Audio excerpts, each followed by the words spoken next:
সবটুকু মহাব্বতকে উজাড় করে দিয়ে দুরূদ শরীফ বলি আলহামদুলিল্লাহ। আলহামদুলিল্লাহ। তারপর দুরূদ ও সালাম পেশ করছি মানবতার সর্বশ্রেষ্ঠ নবী, সর্বশ্রেষ্ঠ চরিত্রের অধিকারী মুহাম্মদুর রাসূলুল্লাহ সাল্লাল্লাহু আলাইহি ওয়াসাল্লামের শানে। আবারও বলি সাল্লাল্লাহু আলাইহি ওয়াসাল্লাম। প্রিয় ভাইয়েরা আমার পূর্বে যিনি আলোচনা করেছেন, অত্যন্ত চমৎকার আলোচনা করেছেন, আল্লাহ পাক তার হায়াতে বারাকা দান করুন। তিনি কোরআনের মহত্ব নিয়ে আলোচনা করেছেন, আমি সেদিকে আলোচনা করব না। আমিও কোরআন নিয়ে আলোচনা করব, তবে আল্লাহ পাক কেন কোরআন দিয়েছেন, আমাদের উপর কোরআন কি হক পায়, আমি এই দুইটা বিষয় নিয়ে আলোচনা করব। কেন আল্লাহ পাক কোরআন দিয়েছেন, আমাদের কাছে কোরআনের পাওনা কি, এবং কোরআনকে আমরা কে দিব, আমরা এটা জানব।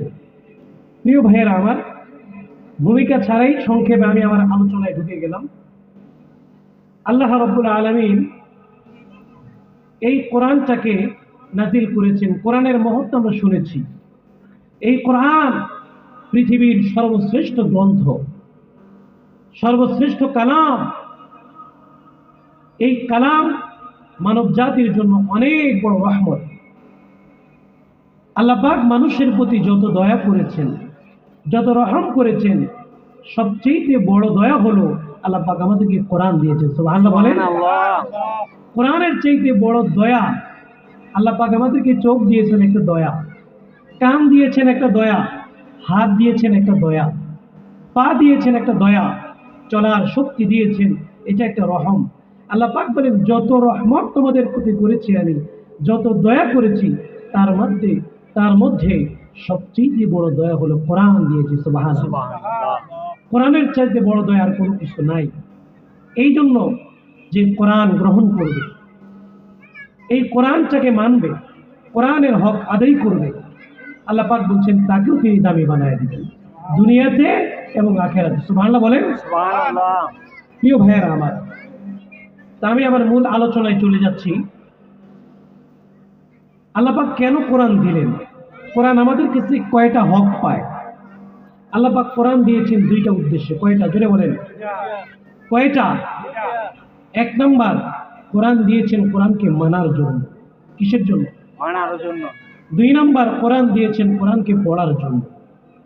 আল্লাহ পাক দুই উদ্দেশ্যে কোরআন নাজিল করেছেন। বুঝে থাকলে বলুন, কোরআন আমাদের কাছে কয়টা হক পায়, কোরআন আমাদের কাছে কয়টা পাওনা পায়। এক নম্বর, কোরআন আল্লাহ পাক দিয়েছেন, কোরআন দিয়ে আমরা জীবন পরিচালিত করি। কোরআন দিয়েছেন, কোরআন দিয়ে ব্যক্তি জীবন, পারিবারিক জীবন, সামাজিক জীবন, রাষ্ট্রীয় জীবন, আমার বিবাহ নীতি, অর্থনীতি, সমাজনীতি, ব্যবসা নীতি, রাজনীতি, সব কিছু কি দিয়ে চালানোর জন্য আল্লাহ পাক কোরআন দিয়েছেন। সব কিছু চালানোর জন্য আল্লাহ পাক আমাদেরকে কোরআন দিয়েছেন। ঠিক কিনা কথা বলেন? ঠিক। এক কথায় আল্লাহ পাক কোরআন দিয়েছেন আমার রান্নাঘর থেকে নিয়ে বঙ্গভবন পর্যন্ত প্রত্যেকটা বিষয়ে কোরআন অনুযায়ী চালানোর জন্য আল্লাহ পাক কোরআন দিয়েছেন। সুবহানাল্লাহ বলেন। কোরআন হলো একটা প্রেসক্রিপশন। এই প্রেসক্রিপশন যদি আপনি গ্রহণ করেন, আপনার জীবন সুন্দর হয়ে যাবে। কোরআন হলো এমন একটা প্রেসক্রিপশন, এই প্রেসক্রিপশন যদি আপনি গ্রহণ করেন, আপনার পরিবার সুন্দর হয়ে যাবে।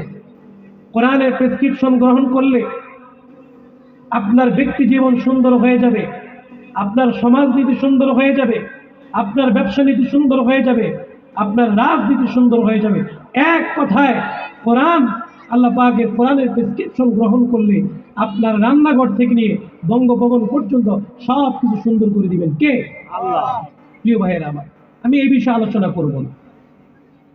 কোরআনের এক নম্বর দাবি, আমরা কোরআন দিয়ে আমাদের জীবন গঠন করব। ঠিক কিনা কথা বলেন? আমি এই ব্যাপারে আলোচনা করব না। আমি আজকে আলোচনা করব কোরআনের দুই নম্বর দাবি।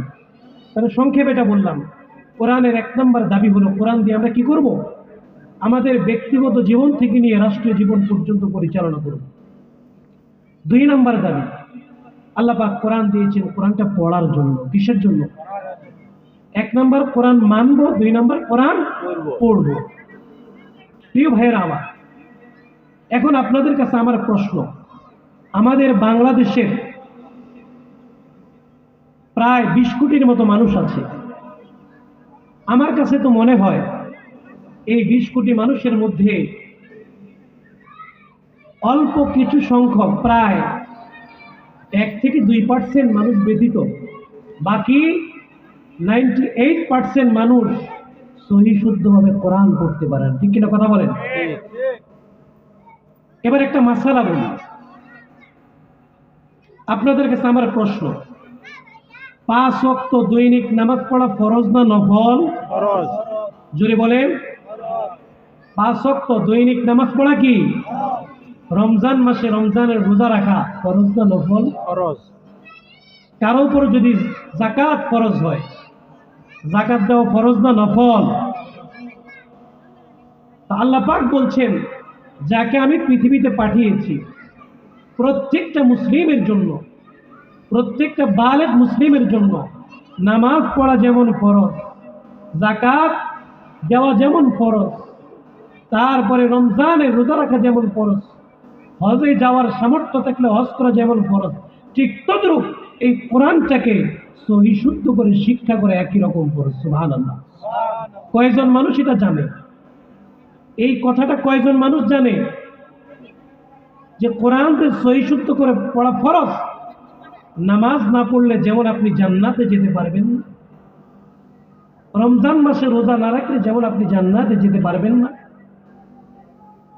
ঠিক তদ্রূপ কেউ যদি বালেগ হওয়ার পরে কোরআনটাকে সহি শুদ্ধভাবে পড়তে না পারে, আল্লাহর কোরআন বলে, রাসূলের হাদিস বলে, সেও জান্নাতে যেতে পারবে না। যত বড় হাজী সাহেব হোক, যত বড় দানবীর হোক, যত বড় নামাজি হোক, জান্নাত তার মিলবে না। নাউজুবিল্লাহ বলবেন না? নাউজুবিল্লাহ। দেখেন, আল্লাহ পাকের কোরআনের একটা বৈশিষ্ট্য হলো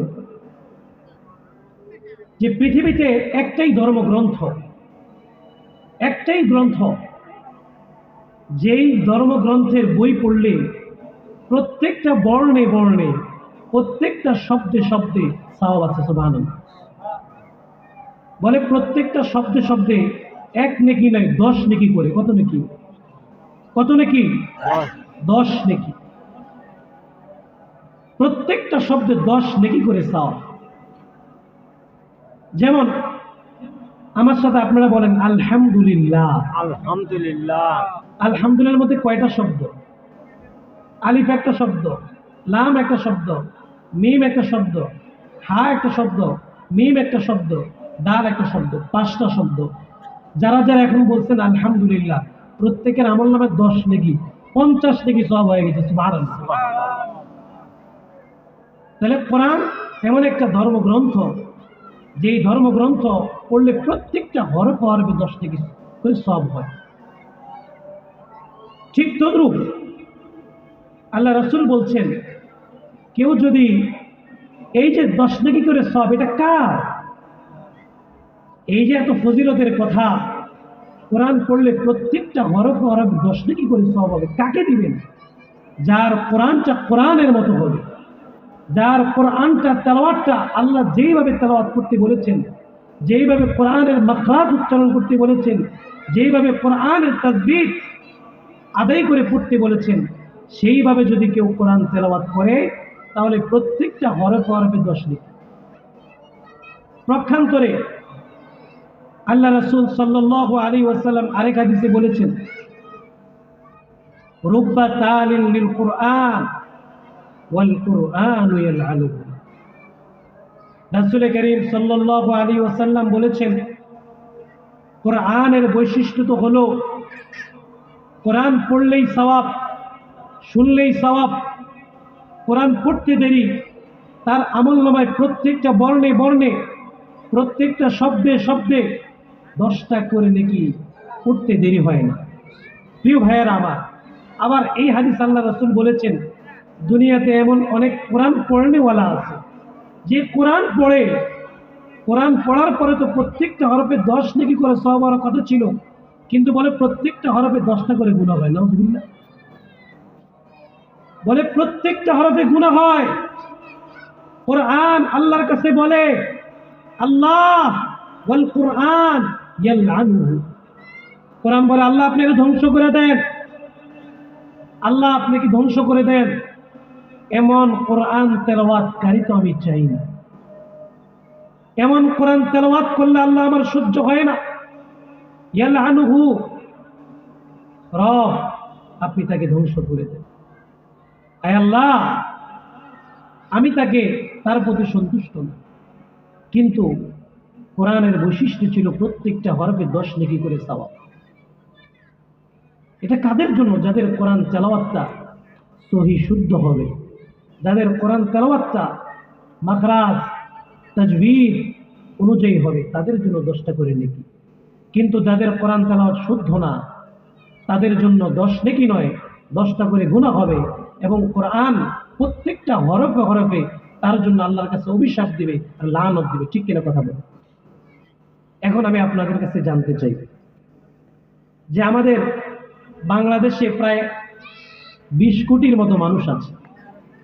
এই 20 কোটির মতো মানুষের মধ্যে কয়জন মানুষ, আপনি আপনার পরিবারের মধ্যে দেখেন, কয়জন মানুষ সহি শুদ্ধ করে কোরআন তেলাওয়াত করতে পারে? আপনি দেখেন না? একটু জরিপ করে দেখেন, আপনার ঘরে দেখেন যে আপনার ঘরের কয়জন সদস্য সহি শুদ্ধ করে কোরআন তেলাওয়াত করতে পারে।